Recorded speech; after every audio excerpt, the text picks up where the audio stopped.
غازی عباس واقعہ کربلا کے بعد اپنے دوست کے خواب میں کیوں آئے اور اپنے دوست کے خواب میں آ کر انہوں نے کیا فرمایا؟ حضرت ابراہیم بن مالک اشتر نخعی مالک اشتر کے فرزند ہیں۔ آپ کی کنیت ابو نعمان ہے۔ حضرت ابراہیم ہی وہ ہستی ہیں جنہوں نے حضرت مختار ثقفی کے ساتھ مل کر اموی حکومت کے ساتھ شہدائے کربلا کے خون کا بدلہ لیا۔ حضرت ابراہیم غازی عباس علیہ السلام کے سب سے قریبی دوست تھے۔ آپ نے بچپن کا بیشتر حصہ غازی عباس کے ساتھ گزارا۔ آپ نے جنگ صفین امام علی علیہ السلام کے ساتھ مل کر مقابلہ کیا۔ جب واقعہ کربلا ہوا تو آپ جنگ میں نہ شریک ہو پائے، مگر جب آپ کو تمام شہدائے کربلا اور خصوصاً اپنے دوست غازی عباس کی شہادت کی خبر ملی تو آپ کو بہت صدمہ ہوا۔ شدید غم و غصہ آپ پر طاری تھا۔ آپ ہر صورت کربلا کے شہیدوں کا بدلہ لینا چاہتے تھے۔ آپ نے کھانا پینا چھوڑ دیا اور زیادہ وقت فرات کے کنارے بیٹھ کر گزارتے تھے۔ ایک روز آپ فرات کے کنارے اسی جگہ پر بیٹھے تھے جہاں غازی عباس علمدار کے بازو قلم ہوئے تھے۔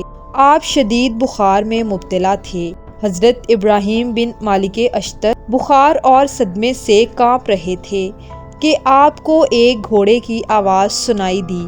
آپ نے پیچھے مڑ کر دیکھا تو اس گھوڑے پر ایک خوبصورت نوجوان سوار تھے۔ وہ خوبصورت نوجوان غازی عباس علمدار علیہ السلام تھے۔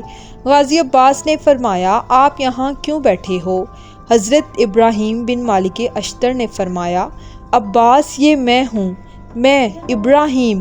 غازی عباس نے فرمایا، کون ابراہیم؟ حضرت ابراہیم نے فرمایا، میں ابراہیم بن مالک اشتر۔ غازی عباس فرماتے ہیں، تعجب ہے، تم بیٹھے کیوں ہو؟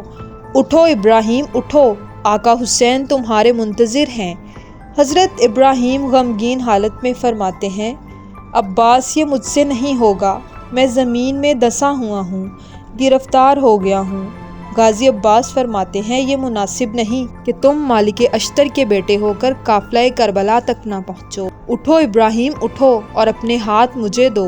حضرت ابراہیم بن مالک اشتر اپنا ہاتھ غازی عباس کی طرف بڑھاتے ہیں اور تھوڑا آگے ہونے کی کوشش کرتے ہیں، مگر پانی میں گر جاتے ہیں اور انہیں ایسا محسوس ہوتا ہے کہ جیسے یہ کوئی خواب تھا۔ تبھی ایک شخص دوڑتا ہوا وہاں آتا ہے اور حضرت ابراہیم بن مالک اشتر کو وہاں سے نکالتا ہے۔ حضرت ابراہیم بن مالک اشتر کافی دن تک اسی حالت میں رہے۔ جب حضرت مختار ثقفی کی حکومت آئی تو آپ نے شہدائے کربلا کے قاتلین کو فی النار کرنے کی حکمت عملی کا آغاز کیا۔